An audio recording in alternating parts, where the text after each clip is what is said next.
Caros amigos, a esquerda brasileira tem obsessão por passar vergonha, pois nega os fatos e propaga mentiras descaradamente.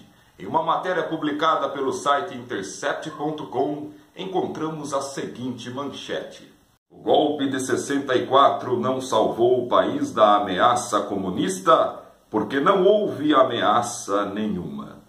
Neste vídeo, vamos desmascarar essa grande mentira contada pelos esquerdopatas. E falando em esquerdopata, Marilena Chaui apresenta seu pensamento delirante ao negar o óbvio. Por que então o socialismo e o comunismo são apresentados como uma grande ameaça? Em primeiro lugar, por falta total de senso histórico, né? Então, quem fala em perigo do comunismo não sabe no que está falando, porque perigo do quê? Contra fatos não há argumentos. Os protagonistas da luta comunista no Brasil confessam que pretendiam tomar o poder à força e instalar uma ditadura do proletariado. O que você estava fazendo de errado? Não, acho que eu não tinha de estar contra, brigando contra o governo. O governo estava defendendo também de pessoas que estavam querendo tomar o país à força, com as armas nas mãos. Nós podíamos ter virado uma Cuba, se tivesse acontecido. Enfim, eu acho que estava errado. Por que você mandava o dinheiro? Não, porque eu estava cobertando, talvez, pessoas que estavam querendo tomar esse país à força.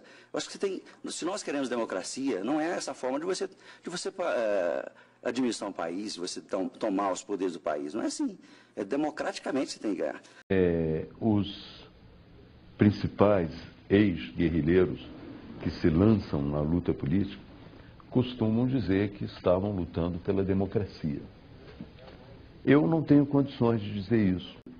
Havia muita gente lutando pela democracia no Brasil, mas não especificamente os grupos armados que tinham como programa esse processo de chegada a uma ditadura do proletariado. É a primeira grande visão do passado, né?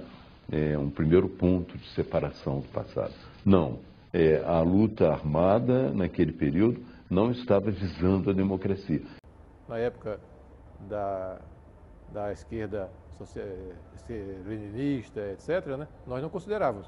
Nós achávamos... A democracia como um sistema ideal? Não, nós éramos pela ditadura. Do proletariado? Do proletariado. E nós éramos contra a ditadura militar, mas éramos a favor da ditadura do proletariado. Portanto, eu, por exemplo, quando eu entrei no PCBR, eu era um leninista de carteirinha, né?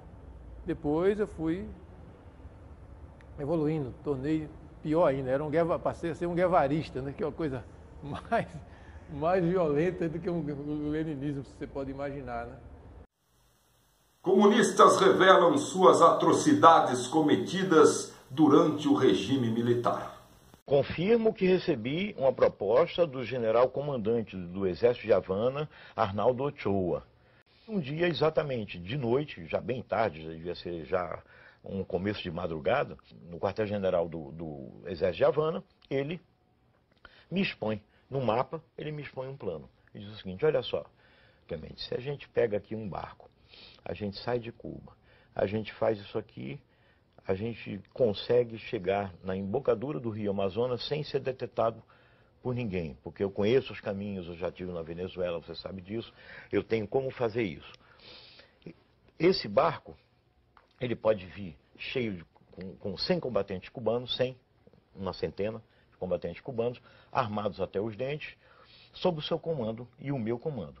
Ele não foi justiçado simplesmente porque ele era um empresário. Ele foi justiçado porque ele era um quadro do sistema, ele era um quadro direto da repressão. E como tal, ele estava sujeito às sanções da guerra. Você matou o empresário Boylensen? Eu participei da ação, eu dirigi a ação e fui o autor do tiro de misericórdia. Além de ser companheiro da Dilma por esse tempo todo, nós identificávamos muito sempre. Importante, gratificante, nós temos vivido muitos anos juntos. Praticávamos ações de expropriação, que nós chamávamos dos bancos. Nós íamos buscar dinheiro nos bancos, nós queríamos ter dinheiro para comprar armas. Fizemos ações em quartéis também, alguns quartéis, para pegar armas. Fazíamos ações também de caráter, vamos dizer assim, mais social. Como pegava um caminhão de carne, por exemplo, lá na Baixada Fluminense, Argel, Cuba, treinamento militar, 1 ano e meio. Não sei quanto tempo. Fiquei o treinamento todo e fiquei esperando lá o passaporte falso da organização para poder sair de Cuba.